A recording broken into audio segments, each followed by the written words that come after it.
Hi అండి, ఎలా ఉన్నారు అందరూ? Welcome to Srivas kitchen. ఈరోజు స్పెషల్ నల్లేరు కాడ పచ్చడి. చూస్తున్నారా, వీటిని నల్లేరు కాడ అంటారు.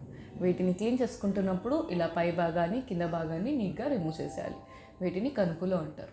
అవి నీట్గా రిమూవ్ చేసేసిన తర్వాత ఇలా సైడ్ పార్ట్ని కూడా నీట్గా స్లైస్ చేసేసుకోవాలి. వీటిని నారా అంటారు. వీటిని ఇలా నీట్గా రిమూవ్ చేసి మొత్తాన్ని సైడ్కి పెట్టుకోండి.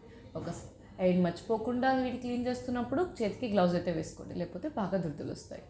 వీటికి కావాల్సిన పదార్థాలు: నల్లేరు కాడలు, టమాటోస్, పచ్చిమిరపకాయలు, జీలకర్ర, చింతపండు, ఉప్పు, ఇంకా కరివేపాకు.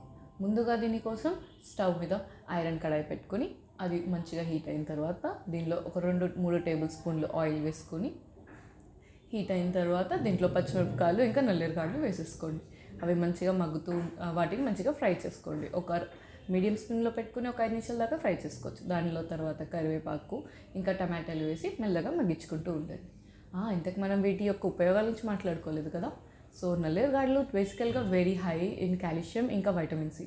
ఇవి ఉండడం వల్ల మనకు మోకాలు నొప్పులు, కీళ్ళ నొప్పులకి చాలా హెల్ప్ఫుల్ అవుతుంది. మన ఇంట్లో పెద్దవాళ్ళు ఎవరైనా ఉంటే వాళ్ళకి నెలకి అయినా వారానికైనా 2-3 సార్లు చేసి పెడితే చాలా టేస్టీగా ఇంకా చాలా హెల్ప్ఫుల్గా ఉంటుంది.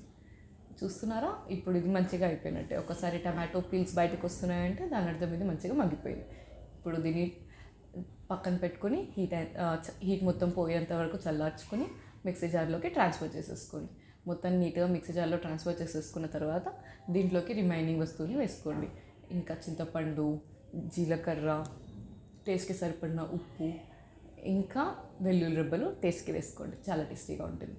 ఇలా గ్రైండ్ చేసేసుకున్న తర్వాత పచ్చడి అయితే రెడీ. సర్వ్ చేసుకున్నప్పుడు మంచిగా తాలింపు వేసుకొని సర్వ్ చేసుకోండి. టేస్టీ నల్లేరు కాడ పచ్చడి రెడీ. Thank you. మీకు నచ్చితే దీన్ని like, share and subscribe. Bye.